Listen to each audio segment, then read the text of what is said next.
पवित्र श्रीमद् भागवत गीता, पवित्र चारों वेद, पवित्र कुरान शरीफ, पवित्र बाइबल, पवित्र गुरु ग्रंथ साहिब, पवित्र कबीर साहिब की वाणी में छुपे हुए गूढ़ रहस्य अर्थात तत्व को जानने के लिए कृपया अवश्य सुनिए जगत गुरु तत्वदर्शी संत रामपाल जी महाराज के मंगल प्रवचन।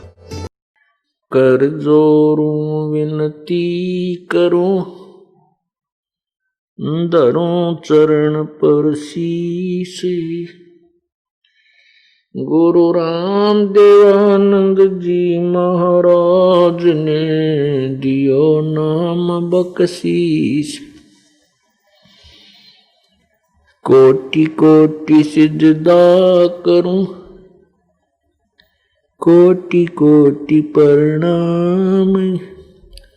चरण कमल में राखियो मैं बांधी जाम गुलाम।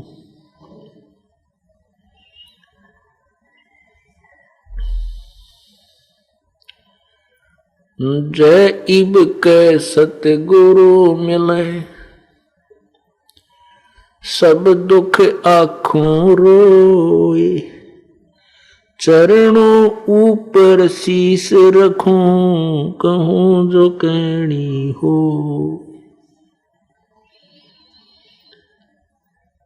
कबीर गुरु जी मिलेंगे, पूछेंगे कुशलात। आद अंत की सब कहूं, अपने दिल की बात।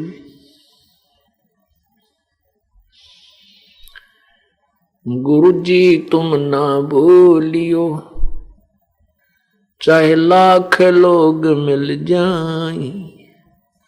हमसे तुमको बहुत है, तुमसे हमको नहीं। तुम्हारे विसारे क्या बने, किसकी शरण में जाऊं। शिव विरंच मुनि नारदा, किनके हृदय न समाऊं। अवगुण किए तो बहुत किए, करत न मानी हारे। बावे बंदा बख्श दियो, बावे गर्दन उतार। अवगुण मेरे बाप जी, बख्शो गरीब निवाज। जो मैं पूत कपूत हूँ, बहुर पिता को लाज। मैं अपराधी जन्म का, नक्सक बरे विकार। तुम दाता दुख बंजना, मेरी करो संभाल। कुत्ता तेरे दरबार का, मोतिया मेरा नाम। गले प्रेम की जेवड़ी, जा खेचो वहां जाऊं। तो करो तो बावड़ू, दूर दूर करो तो जाऊं।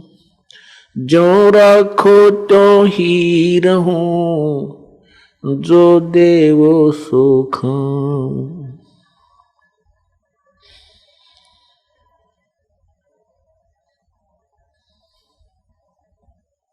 बंदे तू कर बंदगी, जे चावे दीदार। अवसर मानुष जन्म का, भाई मिले न बारंबार। मानुष जन्म दुर्लभ है, ये मिले न बारंबार। तरवर से पत्ता टूट गिरे, वो बहुर न लगता डार।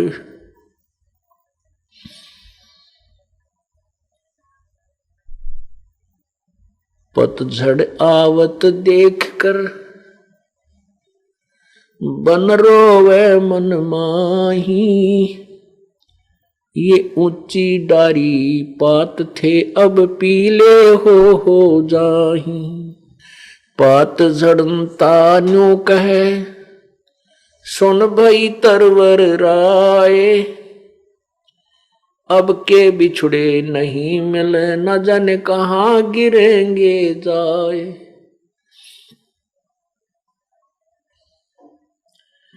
तरवर कहता पात से, तरवर कहता पात से सुनो पात एक बात।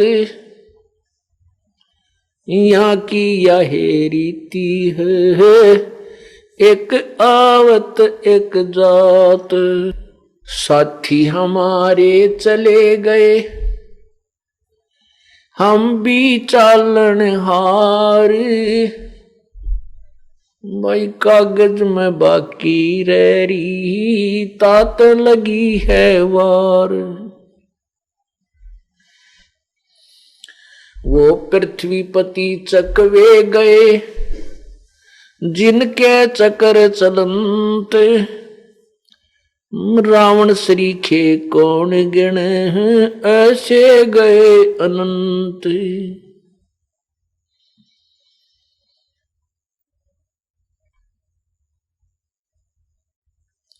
लूट सको तो लूटियो राम नाम की लूटी। पीछे फिर पछताओगे हे प्राण जाएंगे छूट।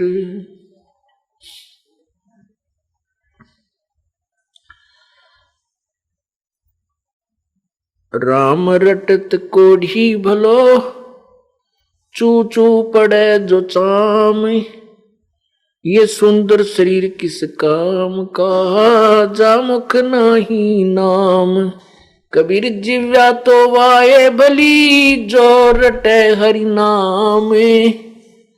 नहीं तो काट के फेंक दियो ये मुख में भलो ना चाम।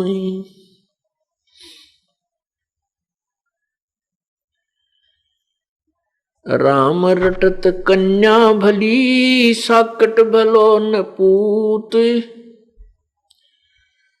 छेरी के गल गल थना जिसमें दूध ना मूत।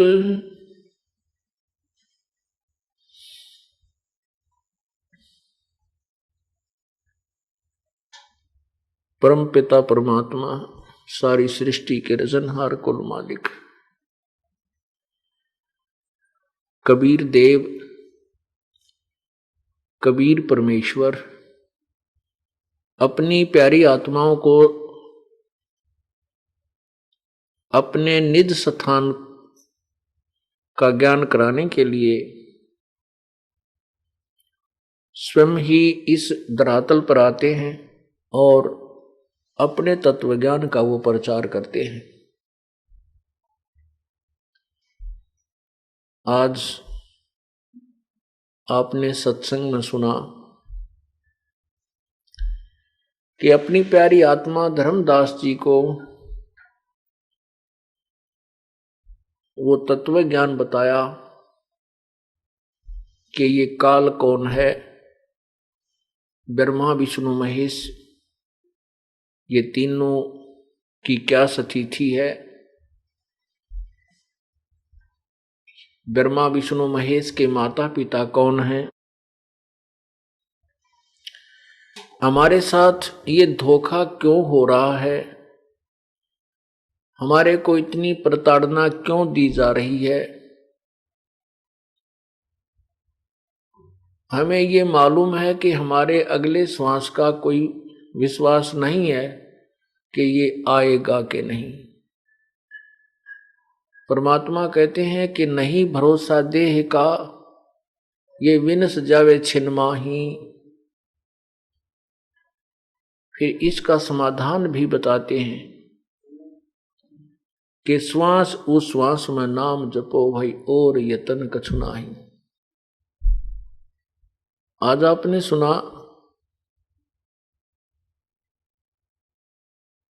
परमात्मा जब आते हैं उसमें अज्ञानी संत गुरु,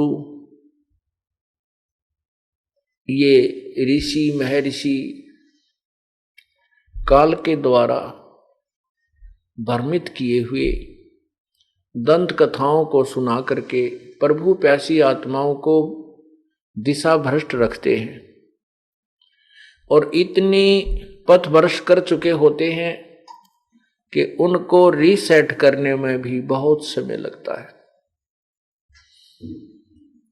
उनको दोबारा उसी लाइन पर लाने में अति कठिन प्रयत्न करना पड़ता है। उनके विषय में जैसे आपने सुना कि धर्मदास ये जग बौराना और कोई न जाने पद निर्वाणा, ये शब्द जो परमात्मा ने कहे यही हम और आप अन्य श्रद्धालुओं को कहते हैं कि भी जिन संतों की तुम शरण लिए हो उनके पास मोक्ष मार्ग नहीं है। फिर वो पूछते हैं क्या वो उस पंथ के पास भी मोक्ष मार्ग नहीं है? हमारा और आपका उत्तर होता है कि नहीं है। फिर प्रश्न करते हैं क्या वो इतने श्रद्धालु वहां जाते हैं उस पंथ में, क्या मोक्ष मार्ग नहीं है? क्या उनकी वे ऑफ वर्शिप ठीक नहीं है? हमारा उत्तर होता है कि नहीं है। क्या ये इतने बड़े बड़े श्रद्धालु, इतने लाखों लोग वहां जा रहे हैं, क्या वो संत भी सही दिशा नहीं दे रहे हैं? हमारा उत्तर होता नहीं है। फिर जो पुण्यात्मा होते हैं वो तो ये कहते हैं फिर भी हमें बताओ किसके पास है वो मार्ग? तो हम बताते हैं कि कबीर परमेश्वर का जो ज्ञान है वही वास्तविक तत्व ज्ञान, उसी में वे ऑफ वर्शिप पूजा की विधि श्रेष्ठ है और वो वर्तमान में इस दास के पास उपलब्ध है, इस पृथ्वी पर नहीं है। जो बुद्धिमान हैं, जो पिछले संस्कारी हैं, वो तो कहते हैं भाई फिर हमें कोई ऐसा शास्त्र दो, कोई सदग्रंथ दो जिससे हम विश्वास करें कि आपके गुरुदेव के पास अर्थात संत रामपाल दास के पास वास्तव में यथार्थ ज्ञान है। तो पुण्यात्मा तो शास्त्र पढ़ते हैं, फिर निर्णय लेते हैं, जो उसके अंदर निर्णायक ज्ञान दे रखा है उसको स्वीकार कर लेते हैं। और जो न ज्ञान सुनते हैं न सदग्रंथ देखते हैं, वो कह देते हैं कि ये नहीं जचती हमारे, ये बात आपकी उचित नहीं लगती कि आप सबको रिजेक्ट कर रहे हो और केवल अपने आप को ही एक महान सिद्ध करने की चेष्टा कर रहे हो, अभिमान करते हो। नहीं, अभिमान का तो नामो निशान नहीं है। अभिमान और भगवान का बिल्कुल विपरीत मार्ग है। इस चीज से हम पूर्ण परिचित हैं कि जिस दिन इस प्राणी में अभिमान आ जाएगा परमात्मा दूर हो जाएगा। इतनी दूर हो जाएगा कि उसको निकट लाना बहुत मुश्किल हो जाएगा, बहुत कठिन होगा। इसलिए अभिमान नाम की तो कोई वस्तु होगी ही नहीं हम हमारे अंदर, क्योंकि हम तत्व ज्ञान से परिचित हैं। लेकिन हम सत्य ज्ञान हमें ऐसा प्राप्त है कि हम ये कह सकते हैं कि किसी के पास और ये भक्ति मार्ग नहीं है। इसको चाहे अभिमान समझो या एक सत्य समझो, वो आपकी अपनी सोच होगी। ये सच्चाई है कि इस संसार में आज के वर्तमान में परमात्मा ने इस अनमोल भंडार को दास के सामने ही खोला है। इस दास को सद्बुद्धि दी है अपनी कृपा से, जिससे इन उलझे हुए नौमन सूत को उन्हीं की कृपा से सुलझा पाए हैं। तो वो पुण्यात्मा भी ये कहकर टल जाती है कि नहीं, हमने ऐसा नहीं जचती आपकी बात। और तीसरे वो होते हैं जो आंखों देख लेते हैं, सुन भी लेते हैं और पढ़ भी लेते हैं कि सचमुच हम जो साधना कर रहे हैं ये बिल्कुल व्यर्थ है, तो वो फिर भी नहीं त्यागते और फिर भी सत्य मार्ग पर चलने का जो है मन नहीं बनाते। उनके विषय में आपने सुना कि वो तो राक्षस स्वभाव को धारण जिनका तीनों गुणों त्रिगुणमयी माया के द्वारा ज्ञान हरा जा चुका है, अर्थात जिनकी बुद्धि काल के द्वारा जकड़ी जा चुकी है, ब्रह्मा विष्णु महेश रूपी त्रिगुणमयी माया के द्वारा जकड़ी जा चुकी है, वो राक्षस स्वभाव को धारण किए हुए मनुष्यों में नीच दुष्कर्म करने वाले मूर्ख। गीता ज्ञानदाता कहता है मेरी भक्ति भी ना करते। उस गीता ज्ञानदाता की भक्ति वो क्यों नहीं करते? क्योंकि इसने कसम खाई है काल भगवान ने कि मैं किसी को दर्शन नहीं दूंगा।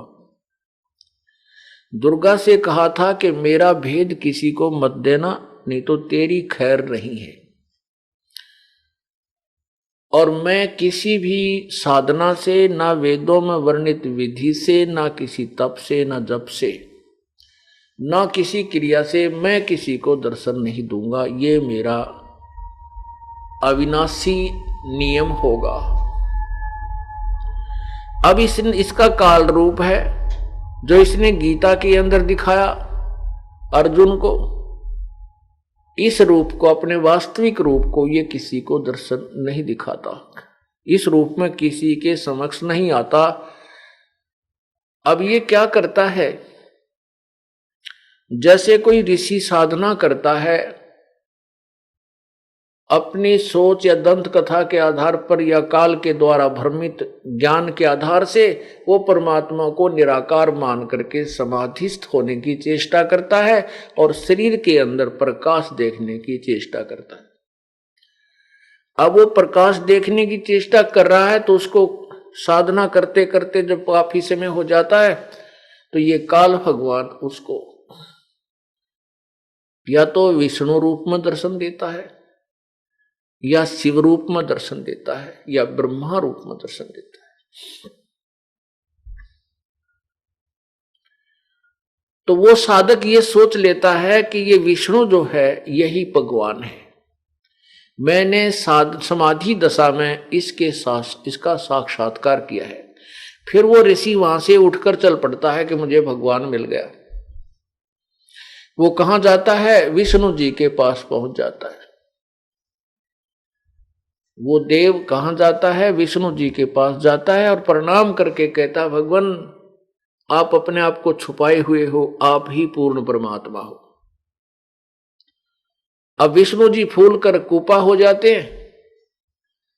अब ये काल क्या करता है कि दूसरा कोई साधना कर रहा है साधक, तो उसको शिव रूप में दर्शन दे देता है। वो अपनी समाधि तोड़ करके चल पड़ता है कि मुझे भगवान मिल गया, और ये भगवान शंकर ही जो रजतमो गुण है उसी को पूर्ण परमात्मा मानकर उसी के गुण गाने लग जाता है कि यही भगवान है, क्यों भ्रम में रहते हो, यही भगवान है, यही सारी सृष्टि का रचनहार है। इसी प्रकार अन्य को ब्रह्मा के रूप में दर्शन दे देता है। तो इस करके इस सभी ऋषियों ने अंत में यही निर्णय दे दिया, कोई तो विष्णु जी को भगवान पूर्ण परमात्मा, और कोई शिव जी को, कोई ब्रह्मा को, और फिर घुमा फिरा के उन तीनों भगवान जो इनके पुत्र हैं इनका भी आगे उनकी चरित्र भी लिख दिया। अब उन दोनों के चरित्र नहीं मिलते, तो ऋषि ऐसे भ्रमित हो गए। किसी ने साधना करने की चेष्टा की तो दुर्गा ने दर्शन दे दिए, काल ने दर्शन नहीं दिए, तो वो दुर्गा के पुजारी हो गए। उन्होंने दुर्गा को ही भगवान मान लिया, यही पूर्ण परमात्मा है।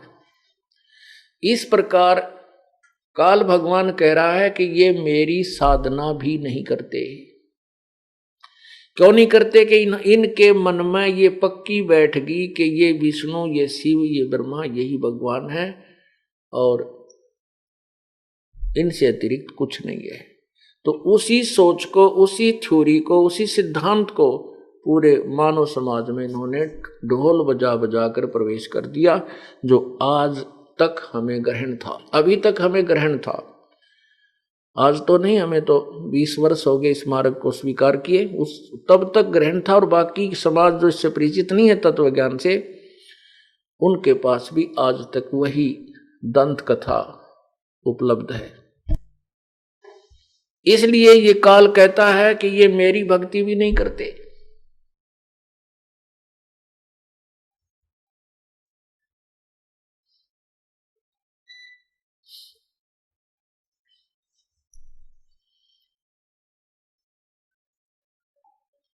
आपने सुना था कि धर्मदास मैं कहूं चिताई, तेरे देवन की उत्पत्ति भाई। परमात्मा कहते हैं कि मैं तुझे अब इन तीनों देवताओं ब्रह्मा विष्णु महेश की उत्पत्ति बताता हूं। जैसा कि आज आपको सत्संग में सुनाया गया था,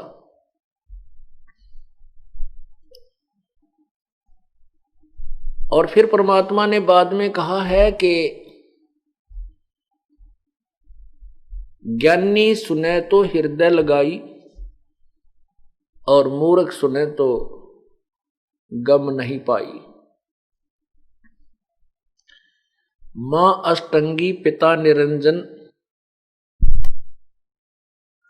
ये जम दारुण वंशन अंजन। पहले कीन निरंजन राई, और पीछे से माया उपजाई।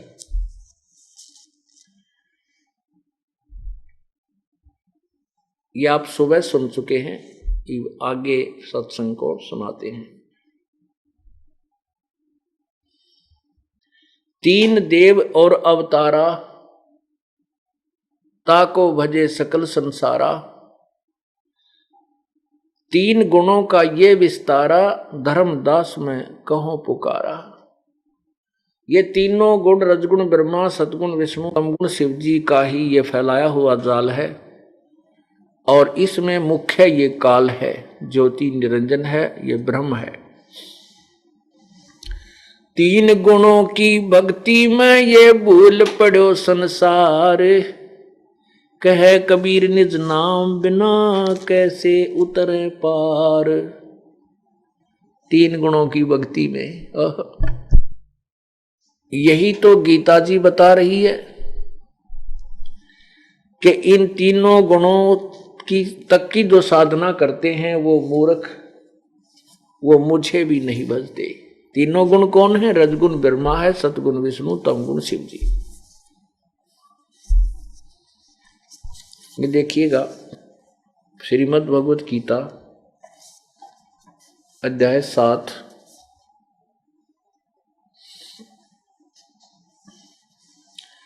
ये मंत्र 13 है। इसमें कहा है गुणों के कार्य रूप सात्विक, राजस और तामस, इन तीनों प्रकार के भावों से ये सारा संसार प्राणी समुदाय मोहित हो रहा है।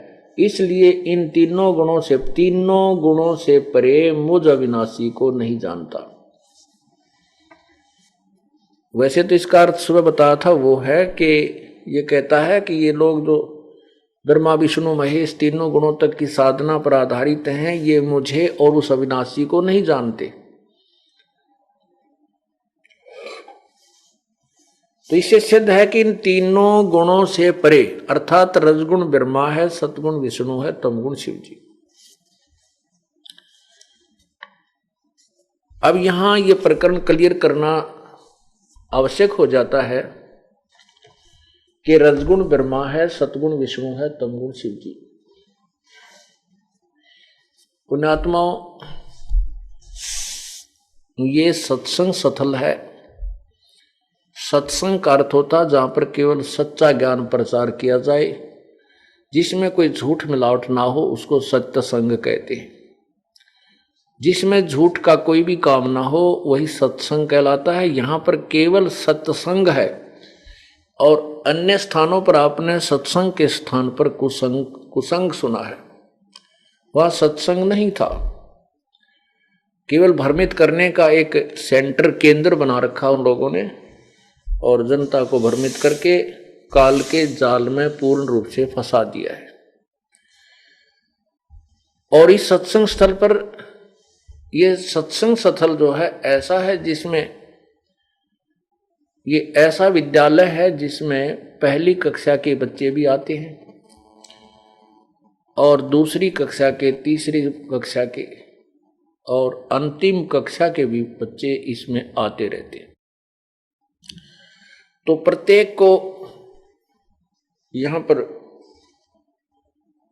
जो है पढ़ाया जाता है।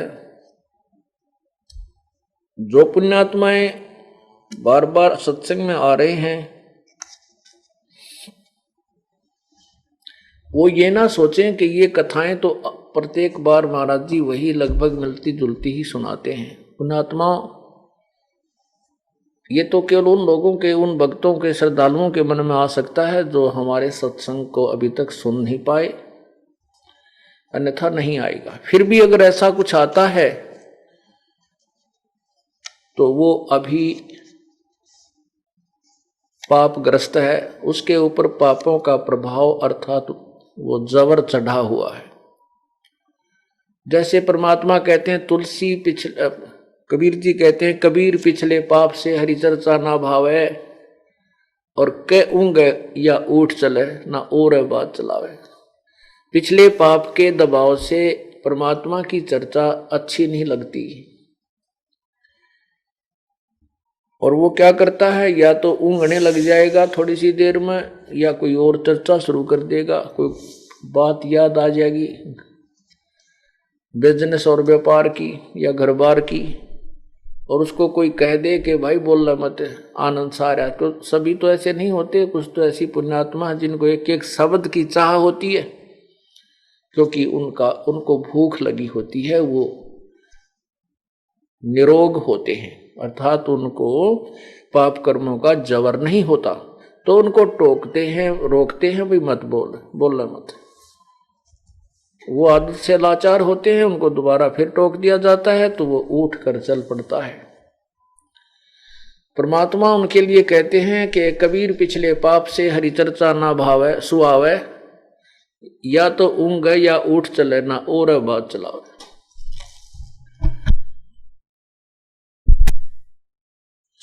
तुलसीदास जी कहते हैं कि तुलसी पिछले पाप से हरि चर्चा ना भावे, और जैसे जबर के बेगते में भूख विदा हो जावे।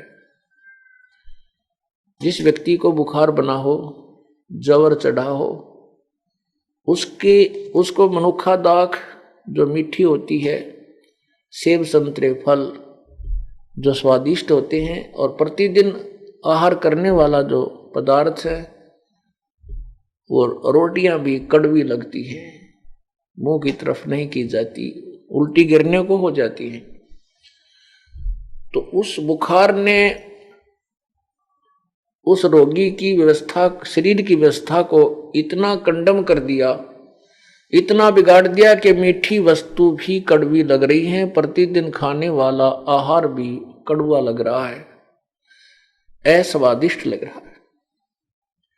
अब उसका ट्रीटमेंट क्या है, उसका हल क्या है, उसका जो उपचार क्या है कि बुखार उतारने के लिए कड़वी दवाई ही खानी पड़ती है, चाहे रुचि हो या ना हो।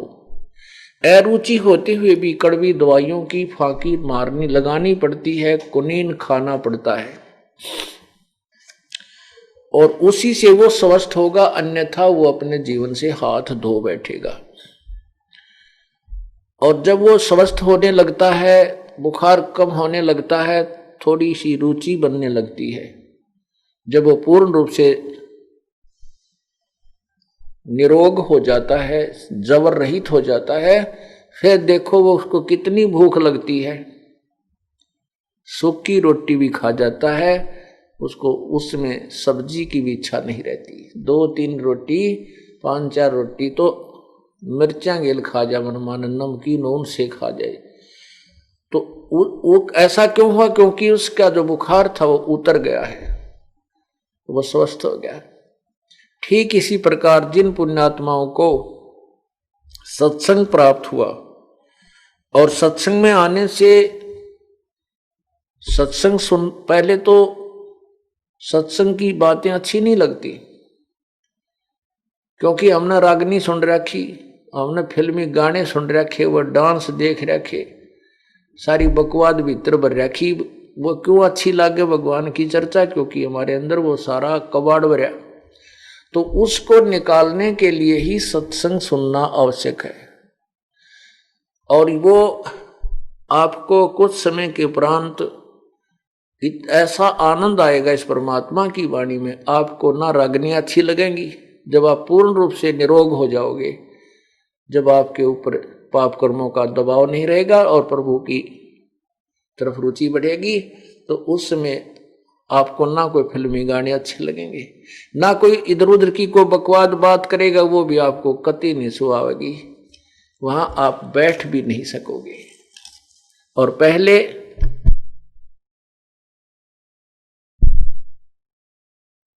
पहले परमात्मा की चर्चा में रुचि बिल्कुल नहीं बनी थी। तो पुण्यात्मा जैसे कोई भक्त यहां पहली बार भी आते हैं,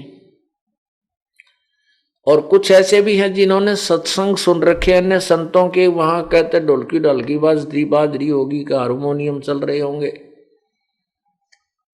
और कई ऐसे स्थान भी हैं जहां डांस करने लग जाते हैं, कहीं कुछ करते हैं।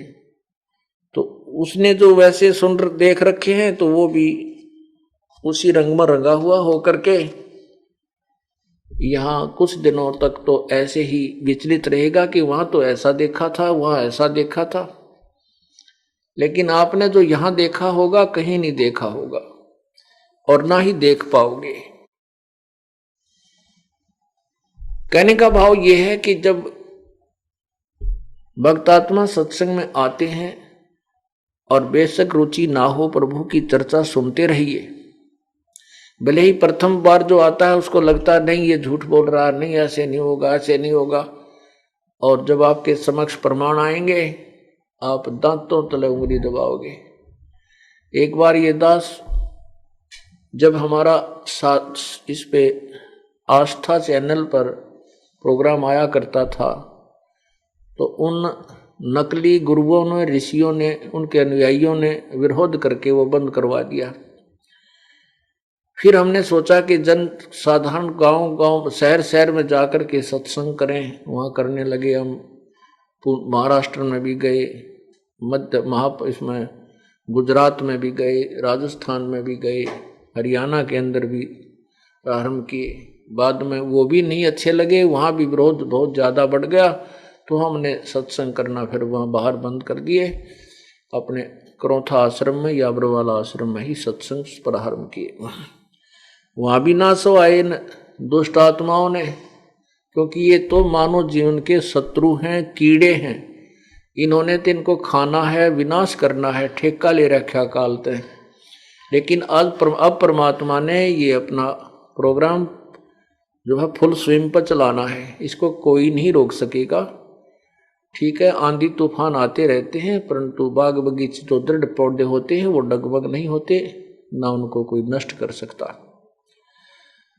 भाव यह है कहने का कि वहां एक बुढ़िया बैठी, क्योंकि वहां हम सत्संग करते थे, वहां ज्यादा से ज्यादा 150 आदमी आते, 50-60 जन बैठ जाते, 50-60 इधर बैठ जाती माई। तो ये दास सुना रहा था कि एक संत ये नाम देता है, ओम भागवते वासुदेव नमः। एक नाम एक संत ये देता है, और वो उस संत की पुजारिण थी। हमने कहा कि ओम के साथ कोई भी अक्षर नहीं लगना चाहिए। गीता जी अध्याय नंबर 8 के श्लोक नंबर 13 में स्पष्ट किया है कि मेरा तो केवल एक ओम नाम है, और उसके साथ और कोई मंत्र नहीं है।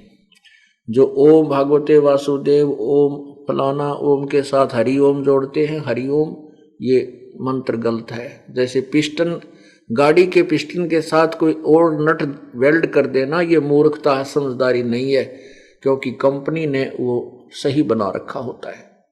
वो केवल अपनी चतुरता दिखाने के लिए और उसको पूर्ण रूप से नष्ट करने के लिए ही उस अज्ञानी ने ऐसा किया है। ओम के साथ हरि शब्द नहीं लगता। और जैसे गायत्री मंत्र बना रखा है इन अनाड़ियों ने, अज्ञानियों ने, ओम भूर्भुवः स्वः तत्सवितुर्वरेण्यं भर्गो देवस्य धीमहि धियो यो न प्रचोदयात्। इसकी रटना लगाने को कहते हैं।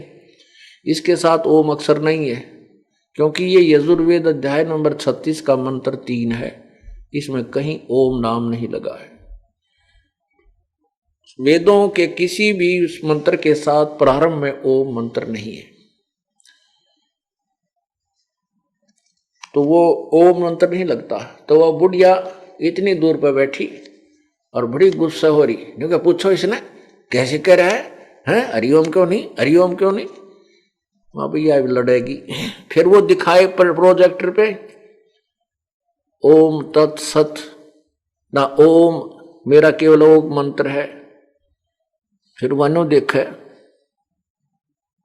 नो होगी एकदम, क्यों सच्चाई तो मुरझा दे, सच्चाई तो है ना एकदम अफेक्ट करेगी।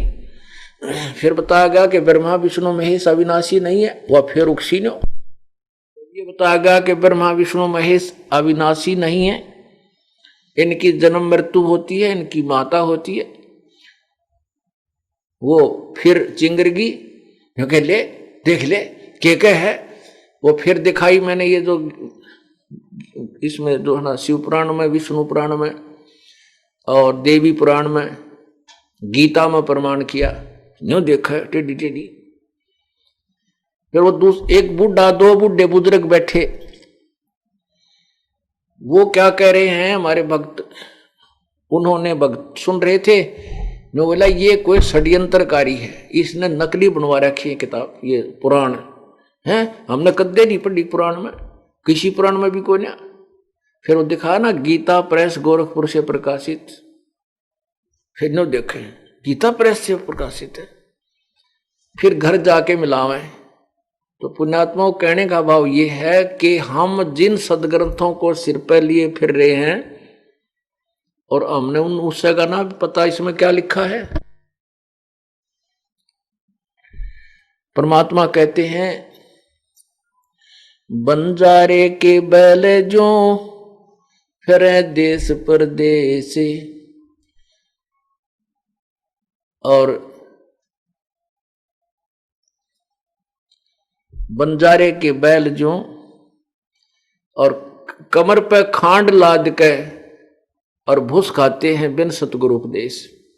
अब जैसे बैल होता है बंजारे का, उसके सिर पर उसके ऊपर खांड का बोरा भर रखा होता है और वो चारा खा रहा है, ऊपर कितनी बढ़िया माल उसके कमर पर रखा है ज्ञान बिना। तो कहने का भाव यह है कि हम इन सदग्रंथों को लिए फिर रहे थे और इनमें क्या अनमोल वस्तु लिखी है, इसको प्रयोग ना करके हम और ही ऊट पटांग साधना और ज्ञान की गठड़ी बांध रहे थे।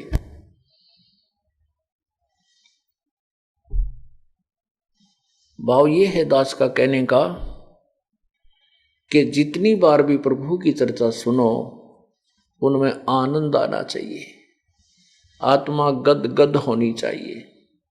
पुराने भक्त हैं, नए भक्तों को तो थोड़ा सा देर में आएगा आनंद, लेकिन पुरानों को ये नहीं होना चाहिए कि यही कथाएं बार बार सुनाई जाती हैं। स्वस्थ होने के बाद वो रोगी उन्हीं रोटियों को प्रतिदिन सुबह और शाम खाता है, उसको बिल्कुल अरुचि नहीं होती क्योंकि वो स्वस्थ है। और जब वो स्वस्थ नहीं रहेगा, उसको उसमें अरुचि हो जाएगी, तो उसको फिर से वही ये समझ लेना कि जैसे आपने रोटी में अरुचि है या तो बदहजमी होगी, यानी कि रोग शुरू हो चुका है, या फिर बुखार की फिर से शिकायत है। उसका क्या इलाज है? उसका इलाज फिर वही है कि कड़वी दवाई खानी ही पड़ेगी। तो किसी कारणवश आपको ऐसा लगता है तो इस उदाहरण को हृदय में धार लेना। तो ना भी रुचि है तो सत्संग सुनते ही रहना, और कुछ देर के बाद फिर ऐसी रुचि आएगी, आनंद आ जाएंगे। क्यों? वो थोड़ा बहुत कोई पाप शुरू हुआ था प्रभावित करना, वो फिर समाप्त हो जाएगा। तो इसलिए आपको फिर दिखाया जाता है कि ये स्वयं स्वीकार करते हैं ब्रह्मा विष्णु महेश स्वीकार करते हैं कि मुझे हम तीनों गुणों से युक्त क्यों कर दिए।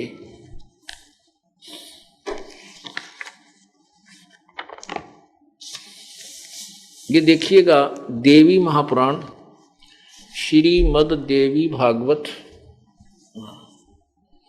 श्रीमद् देवी भागवत हिंदी टीका सहित भाग प्रथम। और ये कहाँ से प्रकाशित है?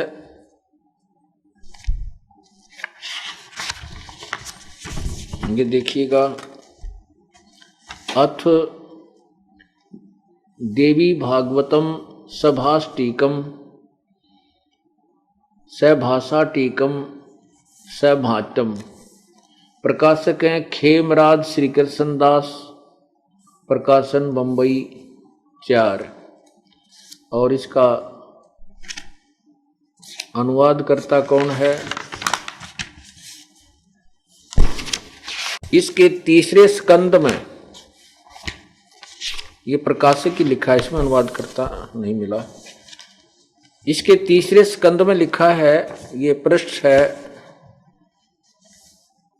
11 देवी भागवत और अध्याय 5 स्कंद तीसरा, क्योंकि यहां से तीसरा स्कंद प्रारंभ होता है। ये देखो श्रीमद् भगवते अथ श्रीमद् देवी भागवते भाषा टीका युक्ते तृतीय स्कंद है प्रारंभते। ये तीसरा प्रारंभ होता स्कंद। और यहां देखिएगा इसमें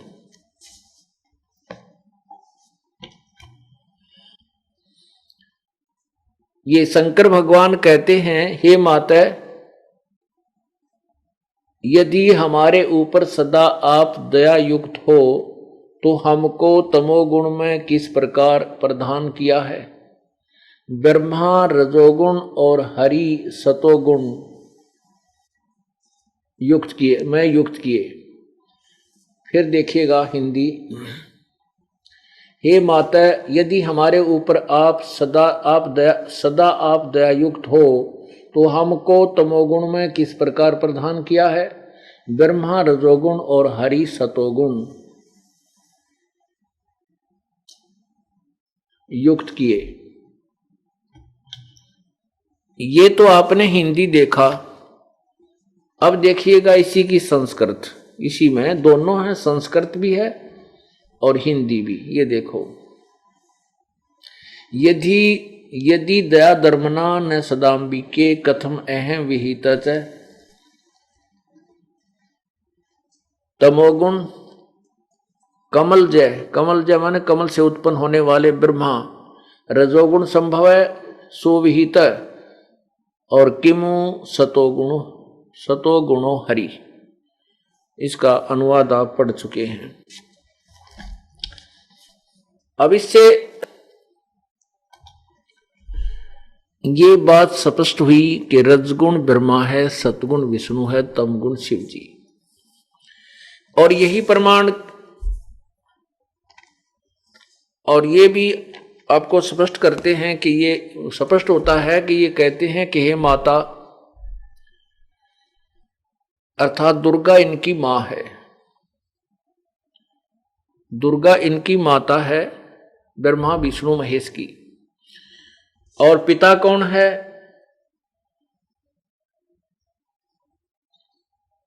ये काल, सदा शिव रूपी काल।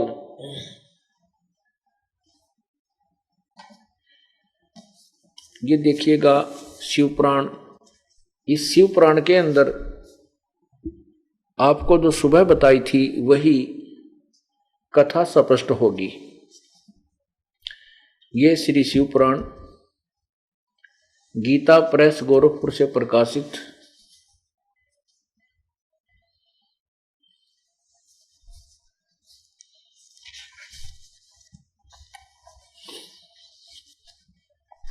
इसके रुद्र संहिता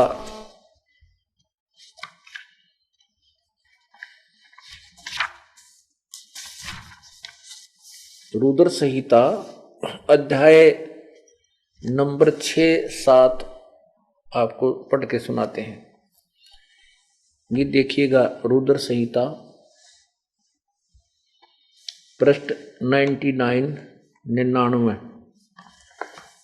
इसमें ब्रह्मा जी ने अपने पुत्र नारद को बताया, ऋषि नारद को कहा, ब्रह्मन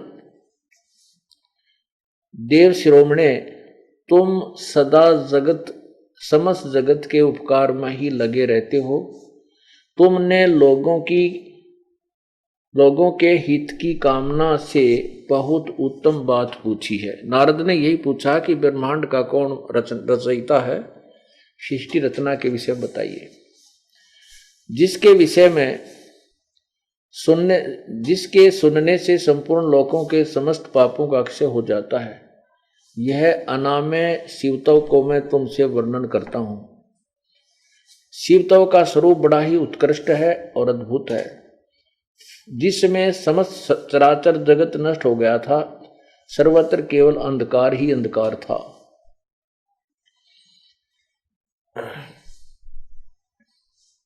उस समय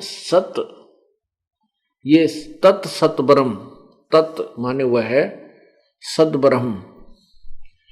इस श्रुति में जो सत्य सुना जाता है एकमात्र वही शेष था। जिस परब्रह्म के विषय में ज्ञान और अज्ञान से परिपूर्ण उक्तियों द्वारा इस प्रकार ऊपर बताए अनुसार विकल्प किए जाते हैं, उसने कुछ काल के बाद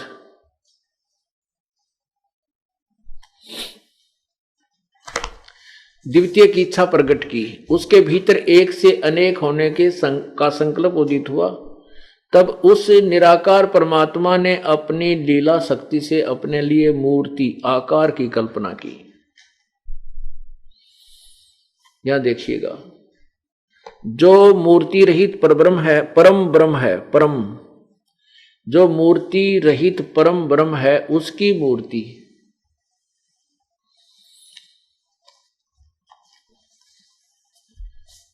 भगवान सदाशिव हैं।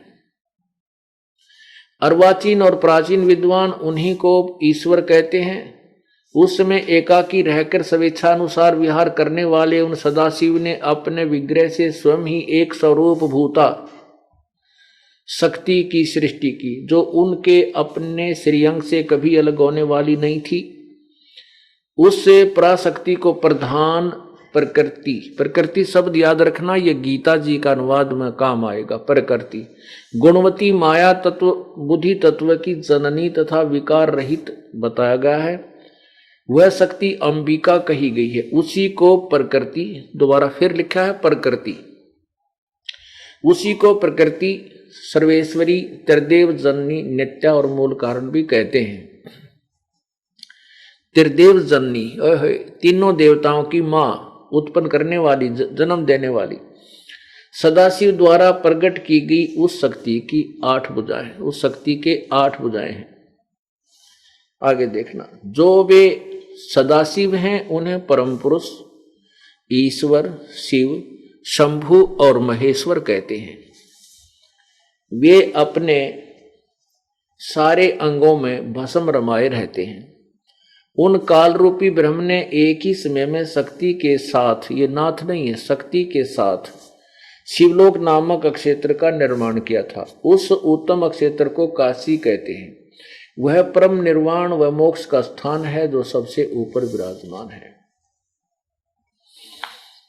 वे प्रिय और प्रियतम शक्ति और शिव जो परमानंद स्वरूप हैं, उस मनोरम क्षेत्र में नित्य निवास करते हैं। वे प्रिया और प्रियतम यानी पति पत्नी रूप में शक्ति और शिव, ये दुर्गा और ये काल, उस परमानंद रूप स्वरूप में उस मनोरम क्षेत्र में नित्य निवास करते हैं। काशीपुरी परमानंद रूपणी है। मुने शिव और शिवा ने प्रलय काल में भी कभी उस क्षेत्र को अपने सानिध्य से मुक्त नहीं किया, इसलिए विद्वान पुरुष उसे अविमुक्त क्षेत्र नाम से जानते हैं। यह देखो, देवर से एक समय उस आनंद वन में रमण करते हुए शिवा और शिव, शिवा ये दुर्गा है, शिव ये काल है।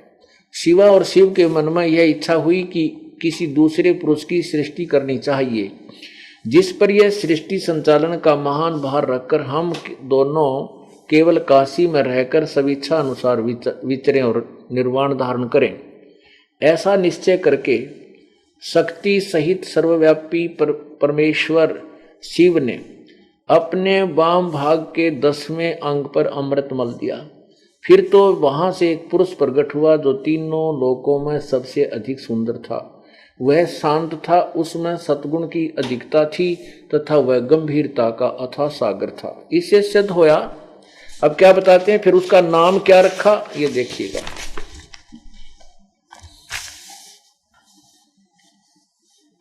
तदंतर उस पुरुष ने परमेश्वर शिव को प्रणाम करके कहा, स्वामिन मेरे नाम निश्चित कीजिए और काम बताइए। उस पुरुष की यह बात सुनकर महेश्वर भगवान शंकर हंसते हुए मेघ के समान गंभीर वाणी में उससे बोले। शिव ने कहा, वत्स, व्यापक होने के कारण तुम्हारा विष्णु नाम विख्यात हुआ। अपनात्माओं, एक तो ये सिद्ध हुआ कि ये काल रूपी ब्रह्म ये ज्योति निरंजन है, और ये भी सिद्ध हुआ कि दुर्गा को प्रकृति भी कहते हैं और ये त्रिदेव जननी है, और यही इन दोनों के संयोग से विष्णु जी का जन्म हुआ। ये तो आपने 6 अध्याय में सुना, रुद्र संहिता, शिव पुराण। और अब 7वें में ब्रह्मा की उत्पत्ति भी इन्हीं से। ये देखिएगा अध्याय 7 रुद्र संहिता 103 पृष्ठ पे। ये अध्याय 6 यहां समाप्त हो जाता है। अब यहां 7 प्रारंभ होता है।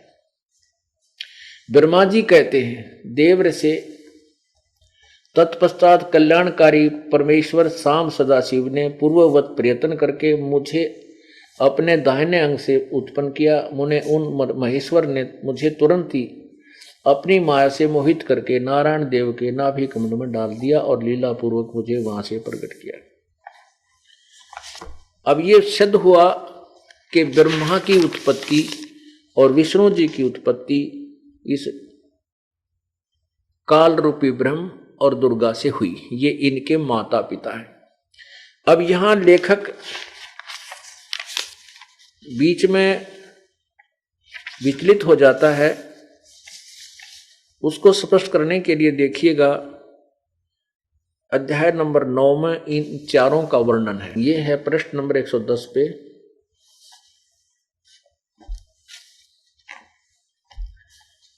यहां पूरा वर्णन करके बताते हैं, इस प्रकार ब्रह्मा, विष्णु और रुद्र इन तीनों देवताओं में गुण है, परंतु शिव गुणातीत माने गए हैं। अब यहां 4 हो गए, ब्रह्मा, विष्णु, रुद्र और शिव। ये कैसे हैं? सच्चाई छुप नहीं सकती। ये खूब भ्रमित रहे हैं ये लोग। ब्रह्मा, विष्णु, महेश को भी यथार्थ ज्ञान नहीं है। इस कारण से ब्रह्मा जी ज्ञान बताने की चेष्टा कर रहे हैं। कुछ अपनी सोच, कुछ परमात्मा पूर्ण ब्रह्म से सुना हुआ ज्ञान, और इसमें भरा हुआ है।